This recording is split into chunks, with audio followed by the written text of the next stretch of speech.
ସାଙ୍ଗମାନେ କ'ଣ ଆପଣମାନେ ଜାଣିଛନ୍ତି ଯେଉଁଠିକି ଯାଆନ୍ତି ମହାବାବୁଙ୍କ ଦର୍ଶନ କରିବାକୁ ଶ୍ରୀମନ୍ଦିର ତାହା କ'ଣ ଜଗନ୍ନାଥଙ୍କର? ମୁଁ ବି ଏ କଥା ଜାଣିନଥିଲି। କିଛି ଦିନ ତଳେ 2 ଦିନ ତଳେ ମୁଁ ପୁରୀ ଯାଇଥିଲି, ଜଣେ ସେବାୟତଙ୍କଠୁ ଏ କଥା ଜାଣିଲି। ଭାବିଲି କି ଏ କଥା ଆପଣମାନେ ବି ଜାଣନ୍ତୁ। ଭଗବାନଙ୍କ ନୀଳା ଏମିତି ନାଁ ଅଛି ଆଉ କାହାର, କିନ୍ତୁ ସାରା ୱାର୍ଲଡରେ ନାଁ କେବଳ ଜଣଙ୍କର।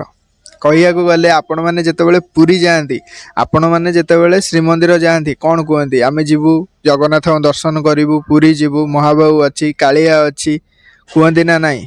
କିନ୍ତୁ ପୁରୀ ଶ୍ରୀମନ୍ଦିର ଯେଉଁଠି ଏବେ ଭଗବାନ ପୂଜା ପାଉଛନ୍ତି ନା ରତ୍ନବେଦୀରେ ବସିକି, ତାହା ଜଗନ୍ନାଥଙ୍କର ନୁହଁ, ତା ବଳଭଦ୍ର ବଡ଼ ଭାଇଙ୍କର।